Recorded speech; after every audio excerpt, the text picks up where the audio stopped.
ये है गोदी मीडिया। यहीं पर भैया जी का कार्यक्रम होता है और अब लोगों का जो विश्वास है मीडिया से वो साफ तौर पर उठ चुका है। ये बड़ी हास्यास्पद बात है कि जहाँ पर रोज़ प्रोग्राम होता है भैया जी कहीं का और त्रिवेदी जी आते हैं रोज़ यहाँ पर, वो क्या महसूस करते होंगे? एक हमारी बहन को बहुत बेरहमी से मारा है जी। 32 टुकड़े किए उसके, फिर उसके बाद में उसको कुकर में उबाला है, फिर उसके बाद में मिक्सी में उसको पीसा है।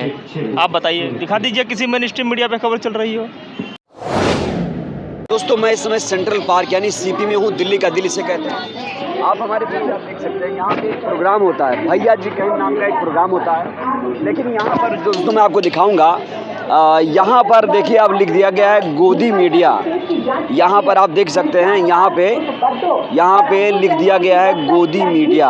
आप साफ तौर पर यहाँ दिखाइए, यहाँ ये गोदी मीडिया किसने लिख दिया? ये गोदी मीडिया किसने लिख दिया है? पहले भी लिखा हुआ है, पहले भी लिखा हुआ है। तो क्या गोदी मीडिया कार्यक्रम है यहाँ? नहीं। हाँ,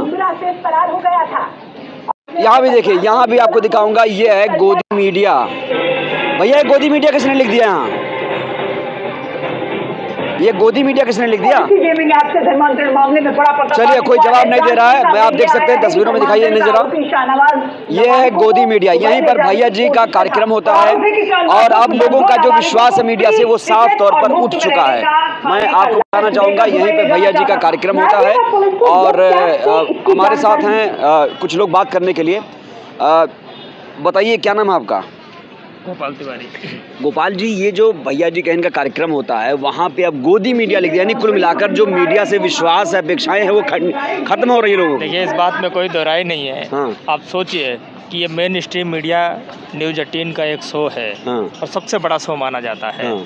और जबकि प्रतीक जी तो उस अंदाज में शो करते हैं कि जहाँ पर ये आरोप नहीं लगाए जा सकते हैं कि ये गोदी मीडिया जैसा काम करते हैं। हाँ। लेकिन पूरे चैनल की वजह से आज उनको भी इस चीज़ का सामना करना पड़ रहा है। और उनके शो के बीच में कम से कम 2-3 जगह मैंने खुद लगे हुए देखे हैं, क्योंकि इस प्रोग्राम में मैं भी कई बार आता रहता हूँ। और वो तो एक बहुत साफ स्वच्छ छवि के जो है व्यक्ति हैं। लेकिन आप देखिए कि पूरे के पूरे चैनल की वजह से तमाम जो ठीक ठाक एंकर हैं उनको भी जो है इस बात का सामना करना पड़ रहा है। और उदाहरण के तौर पर आप खुद ही अभी वहाँ कैमरा लेकर के गए, रिकॉर्ड करके आए हैं कि गोदी मीडिया के जो है वहाँ पे चस्पे लगे हुए हैं ज़बरदस्त तरीके से। इस बात को प्रतीक जी खुद महसूस करते हैं। महसूस करते हैं? बिल्कुल महसूस करते हैं, क्योंकि जब उनकी नज़र पड़ती है तो उनको इतना तो समझ में आता है कि किस हद तक जो है इस तरीके का काम किया जाता है कि आज जनता इस बात को कहने पर मजबूर है कि मेन स्ट्रीम मीडिया किस तरीके से गोदी मीडिया बन चुकी है। मेन स्ट्रीम मीडिया के एंकर जो हैं किस तरीके से चढ़ चुंबक एंकर बन चुके हैं। तो ऐसी क्या मजबूरी है प्रतीक जी की तमाम एंकरों की जो चाह कर भी नहीं छोड़ पा रहे हैं चैनल?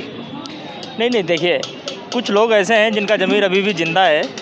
और वो चैनल के भीतर रह कर के भी, देखो, चैनल को छोड़ करके बाहर जाना ये कोई मैं बहादुरी नहीं कहता हूँ। आप उसी के अंदर रह कर के अपना एक साफ स्वच्छ काम कीजिए, ईमानदारी के साथ काम कीजिए, जनता को सच्चाई दिखाइए। चैनल आप पे कितना प्रेशर बनाएगा? अब जब आप उस तरीके से काम करेंगे तब बहादुरी आप छोड़ के निकल जाइएगा, फिर तो क्या मतलब हुआ? फिर तो गिव अप कर दिया ना आपने हथियार छोड़ दीजिए, लड़ाई। बात है मीडिया पर विश्वसनीयता की, खत्म हो रहा है क्या? खत्म हो गई है। हो नहीं रही है, खत्म हो गई है। क्योंकि आपको मालूम है कि दिन रात जिस तरीके से एक नैरेटिव को लेकर के ये मीडिया चलती है उससे इस समाज का बहुत नुकसान हो रहा है। समाज जो सच्चाई जानने के लिए शाम को बैठता है टीवी के सामने, वो समझ नहीं पा रहा है कि आखिर सच क्या है और झूठ क्या है। तो इस तरीके की चीज़ें जो समाज को नुकसान पहुंचाएं, नफ़रत का कारोबार करें, भाईचारे को ख़त्म करें, तो ऐसी मीडिया जो है वो देश की हितैषी तो नहीं हो सकती। इसलिए उसकी विश्वसनीयता आज से नहीं, बहुत पहले ही ख़त्म हो चुकी है। अब तो धीरे धीरे करके वो सर्वाइव कर रही, बिजनेस मॉडल बन चुकी है। सर्वाइव कर रही है, बिजनेस मॉडल बन चुकी है, वेंटिलेटर पे है। बिल्कुल है, उसमें कोई दौरा नहीं। और उसकी तो दवा नहीं है, न कोई दुआ है उसके लिए। कांग्रेस के पास तो होगी दवा ना? किसी के पास नहीं, किसी के पास नहीं है, किसी के पास नहीं। क्योंकि ये तो एक ऐसा क्षेत्र था जो इस देश का चौथा स्तंभ कहा जाता था। तमाम मजलूम जो कमज़ोर तबके के लोग होते थे, जिनकी लड़ाई कमज़ोर होती थी, जिनकी लड़ाई को दबाया जाता था, ये उनके साथ मजबूती के साथ खड़े होते थे और उनको न्याय दिलाने का काम करते हैं। लेकिन आज ये अत्याचारियों को बचाने का काम करते हैं, शोषण करने वालों को बचाने का काम करते हैं। और वास्तव में जिनको न्याय मिलना चाहिए उनको उनके साथ अन्याय होता है, और जो अन्यायी होते हैं उनके साथ न्याय अलग तरीके से होता है। और यही चरित्र बन चुका है। गोपाल जी, आश्चर्य की बात मुझे यही लगी, ये अपने आप में बहुत बड़ी खबर है, कोई माने या ना माने, कि जहाँ पे रोज प्रोग्राम होता है अब लोगों में इतना विश्वास नहीं है कि वहाँ पर गोदी मीडिया लिख दिया गया है। बिल्कुल, क्या करें लोग? आप बताइए, आज की ही सबसे बड़ी खबर है, एक मनोज साहनी करके शायद कोई व्यक्ति है जिसने मुंबई में एक हमारी बहन को बहुत बेरहमी से मारा है जी। 32 टुकड़े किए उसके, फिर उसके बाद में उसको कुकर में उबाला है, फिर उसके बाद में मिक्सी में उसको पीसा है। आप बताइए, दिखा दीजिए किसी मेन स्ट्रीम मीडिया पे खबर चल रही हो। तो क्या मेन स्ट्रीम मीडिया खबरों को देखता है कि हिंदू मुस्लिम आरोपी है कौन? बिल्कुल है, सीधी सी बात है। अगर मुसलमान होता अब तक सब वही चल रहे होते, आज का शो उसी पे हो रहा होता।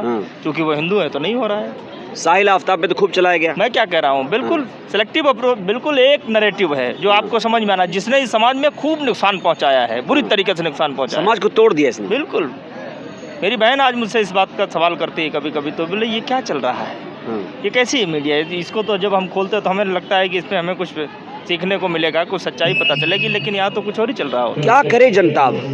देखिए, अब जनता को अपने बच्चों के हाथ में जो फ़ोन है उसको वो चीज़ें बतानी होगी। तमाम ई पेपर्स आते हैं, मोबाइल में ही आते हैं, चाहे वो दैनिक भास्कर हो, दैनिक जागरण हो, अमर उजाला हो, हिंदुस्तान हो, टाइम्स ऑफ इंडिया हो या हिंदुस्तान, तमाम आते हैं। उनको उस पर इंटर करवाने की ज़रूरत, उनको बताओ बेटा देखिए आपको अगर खबर पढ़नी है आप सुबह उठिए, आधे घंटे के लिए इन वेबसाइटों पे जाइए, तमाम चीज़ों को खंगालिए और सच जानिए।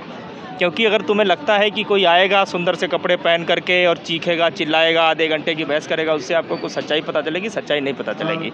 सच्चाई जानने के लिए आपको रिसर्चर बनना पड़ेगा, माँ बाप को भी, साथ में बच्चों को भी, और तभी शायद समाज में जो है ये जो बोझ बन चुकी है ये मीडिया, इसका बोझ तभी कम हो सकता है। तो बार बार मैं कहता हूं कि सोशल मीडिया ही सच्चा मीडिया है। मेन स्ट्रीम मीडिया कहीं ना कहीं सत्ता के साथ या सरकार के साथ झुका हुआ नज़र आ रहा है, ऐसे तमाम लोग आरोप लगा रहे हैं। और सत्ता से, सरकार से सवाल मीडिया नहीं कर पा रहा है। सोचिए, बड़ी हास्यास्पद बात है कि जहां पर रोज़ प्रोग्राम होता है भैया जी कहिन का, और त्रिवेदी जी आते हैं रोज़ यहाँ पर, वो क्या महसूस करते होंगे वो तो वही जाने। लेकिन जो विश्वास है मीडिया पर लोगों का, वो कहीं ना कहीं गिर रहा है। इस पर आपकी क्या राय, अपनी प्रतिक्रिया दीजिएगा। शुक्रिया।